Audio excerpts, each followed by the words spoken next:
Hi,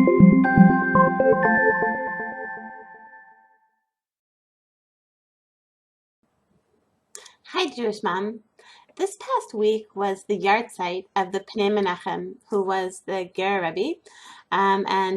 So the reason the Pnei Menachem, unusually enough, is a significant figure in my life is that he is buried right next to Shuk Machane Yehuda, right next to the Machane Yehuda market in central Jerusalem.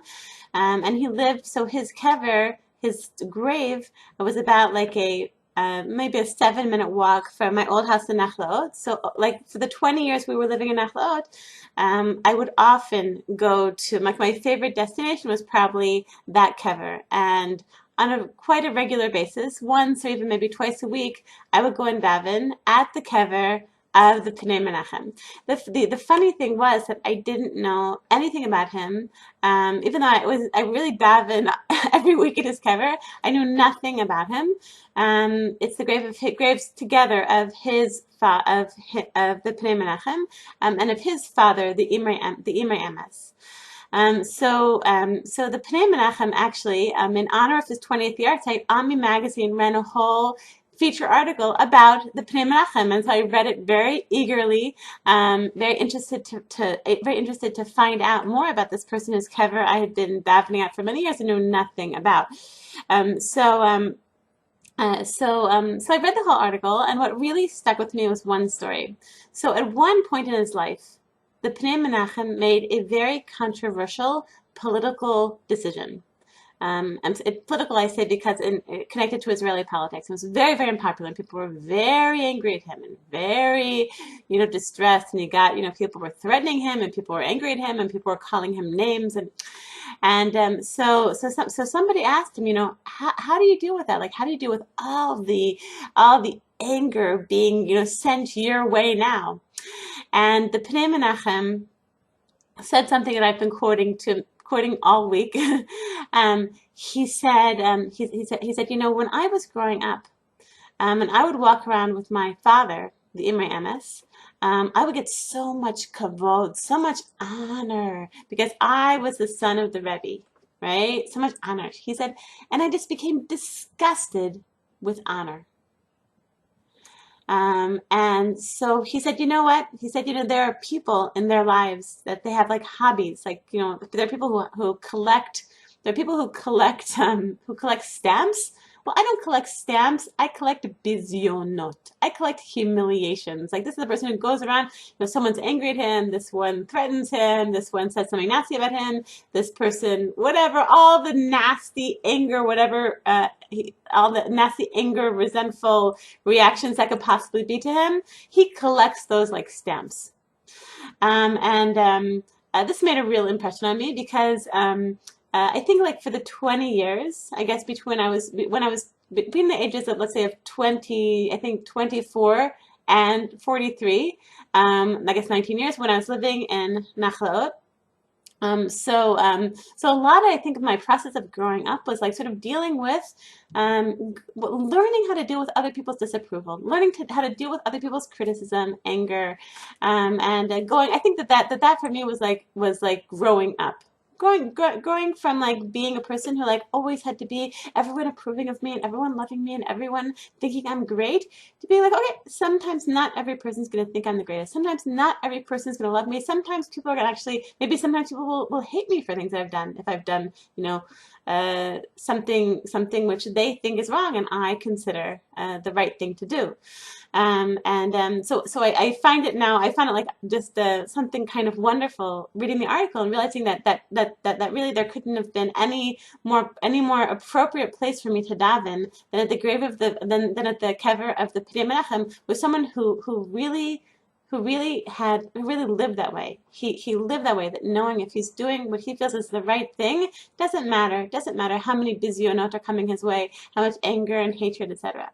So this story, it reminded me of something that a very nice story, I think, that my mother told me very recently. My mom, when I was born, so my mom, like in her early 20s, in her 20s, she became a pediatrician.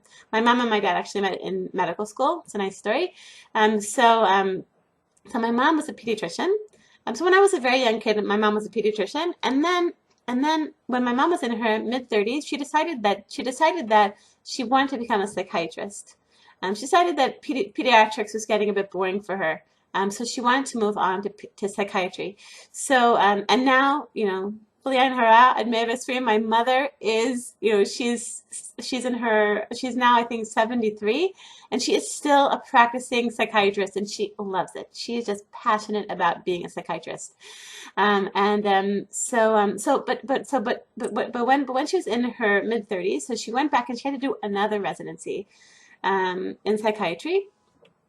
And she just told me the story about she said her first placement as a resident was she had to she is they put her in an inpatient unit, meaning people like the most hardcore, the most severe psychiatric cases, people who are put in like these closed units.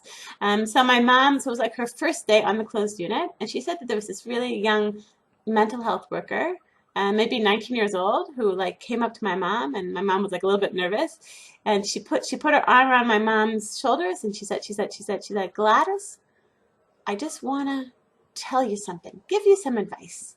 And this was someone who was about half her age. So she said, I want to give you some advice.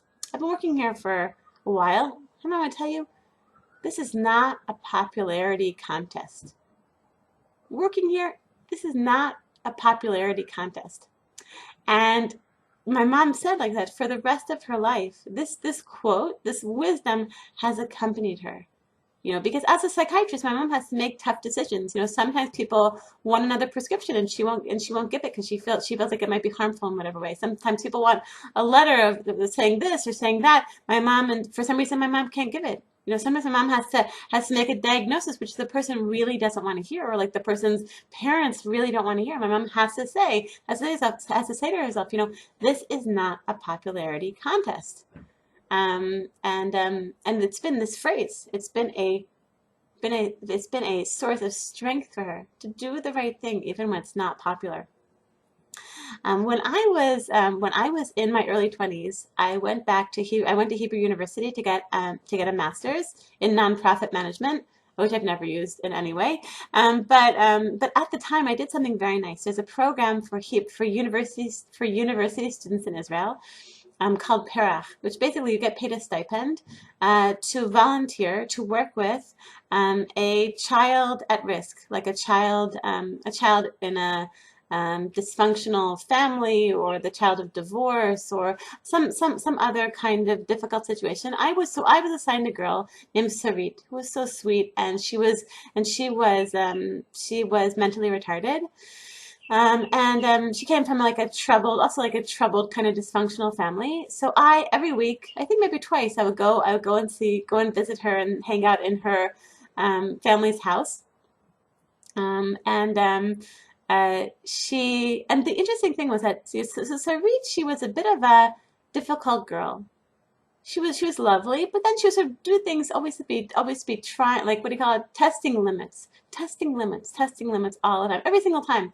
And for some reason, I thought that my job is to just always be approving, and always be loving, and always be approving, and always be loving, and never say I'm angry, and never react, disapproving, and never be angry, and never just always be like, okay, it's okay. And she always say, you're angry? I'm like, I'm not angry. You angry? I'm not angry.